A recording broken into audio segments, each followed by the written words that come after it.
मित्रों नमस्कार। 79 15 अगस्त की आपको बहुत बहुत शुभकामनाएं। शांति दूत और ट्रंप नोबेल पीस प्राइज़ के लिए कर रहे जंप। आज के समाचार पत्रों और टीवी पर यह खबर देखी कि पाकिस्तान के जनरल आसिफ मुनीर ने यूएसए के प्रेसिडेंट डोनाल्ड ट्रंप का नाम शांति के नोबेल प्राइज़ के लिए नामांकित किया है। यह सुनकर मेरा दिल बाग बाग हो गया। चलो कौवे और गिद्ध भी शांति के नोबेल पुरस्कार लेने के बारे में सोच सकते हैं। हमारे देश का घनघोर मीडिया और घनघोर विपक्ष क्यों पीछे रहे, उन्हें भी आसिफ मुनीर का समर्थन कर देना चाहिए। कल तक तो यही मीडिया और विपक्ष प्रधानमंत्री जी को कोस रहा था। डोनाल्ड ट्रंप ने आसिफ मुनीर को तो डिनर पर बुलाया, लेकिन हमारे देश के प्रधानमंत्री को नहीं। वो मेरे देश के प्रधानमंत्री जी की महानता के बारे में भला क्या जाने, क्योंकि उनकी सोच बहुत छोटी है। देश के लिए ऐसे छोटे मोटे डिनर के लालच छोड़ने ही पड़ते हैं। इस पर वे मेरे देश के प्रधानमंत्री जी के बारे में वह घटना याद दिलाते हैं जब वे बिना किसी बुलावे के और प्रोटोकॉल का पालन किए बिना नवाज शरीफ से मिलने लाहौर चले गए थे, बकौल उनके बिरयानी खाने के लिए। तो मैं उनसे यह कहना चाहता हूँ कि ऐसा दुस्साहस तो वही कर सकता है जिसे अपने देश और देशवासियों से अगाध प्यार हो, जो उनकी जान की कीमत जानता हो, जो भारत माता को अपनी माता समझता हो।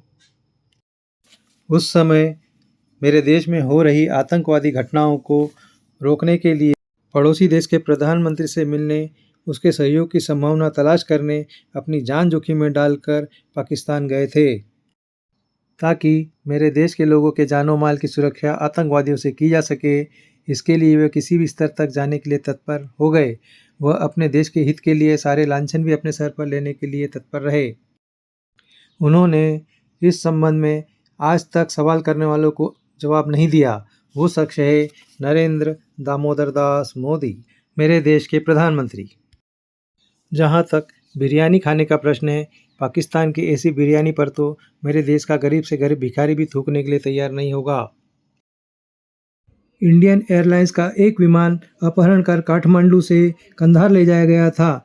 उसमें बहुत से यात्रियों को बंधक बना लिया गया था और बंधकों के बदले आतंकवादियों की रिहाई मांग की गई थी। सरकार को मजबूरन 3 आतंकवादियों को छोड़ना पड़ा 190 यात्रियों के बदले।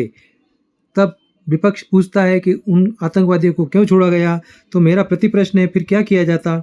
यात्रियों को मरने के लिए छोड़ दिया जाता?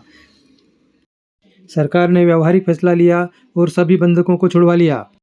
इस फैसले में अहम भूमिका थी हमारे यशस्वी प्रधानमंत्री माननीय अटल बिहारी वाजपेयी जी की। अतीत की एक घटना मुझे याद आ रही है। तब आज के विपक्ष की राज्य और केंद्र दोनों जगह सरकार थी। एक रासायनिक कीटनाशक फैक्ट्री में गैस का रिसाव हुआ और उसकी चपेट में आकर कई लोग मारे गए। कईयों को शारीरिक समस्याएं ऐसी उत्पन्न हुई कि वर्षों तक उन्होंने उसे भोगा। क्या आज का विपक्ष उस घटना को याद करता है? क्योंकि यह दुर्घटना उनके शासनकाल में ही हुई थी और लोगों का ऐसा मानना है कि उस फैक्ट्री संचालक को यहाँ से भगाने में उन सरकारों का हाथ था। संविधान की प्रति जेब में रखकर चलने वाले क्या आज बताएंगे कि उन्होंने किस संविधान के तहत देश पे आपातकाल लगाया था, आम लोगों के अधिकारों का हनन किया था और उन्हें जेल में डाला था। 1971 के भारत पाकिस्तान के युद्ध के समय यह सच है, पाकिस्तान के 2 टुकड़े हुए थे और इसलिए अपनी पीठ थपथपाने वाले क्या देश को बताएंगे कि पाकिस्तान के 93,000 युद्धबंदी जो भारत के पास थे और भारत के 54 युद्धबंदी मात्र पाकिस्तान के पास थे, उन 54 भारतीय सपूतों को क्यों नहीं छुड़ाया गया, जबकि 93,000 पाकिस्तानी युद्धबंदियों को भारत ने ऐसे ही छोड़ दिया। उस समय विपक्ष के नेता थे श्री अटल बिहारी वाजपेयी, जो सरकार के साथ चट्टान की तरह खड़े थे। आज विपक्ष का नेता कहाँ है? राहुल गांधी कहाँ खड़े हैं? वे तो कितने प्लेन गिरे और नरेंद्र सरेंडर जैसे नारे गढ़ने में ही लगे हुए हैं। आज वे देश के साथ क्यों नहीं है? उस समय अमेरिका ने अपना 7वां बेड़ा हिंद महासागर में उतार दिया था। वह तो भला हो रशिया का, जिसने अपनी परमाणु पनडुब्बियां भेजी, जिससे अमेरिका पीछे हटा। अगर उस समय रूस बीच में नहीं आता तो हमारा कितना नुकसान हुआ होता।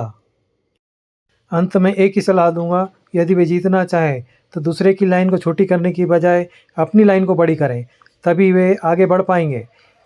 बस आज इतना ही। प्रिय मित्रों नमस्कार। भारत माता की जय। वंदे मातरम। जय हो।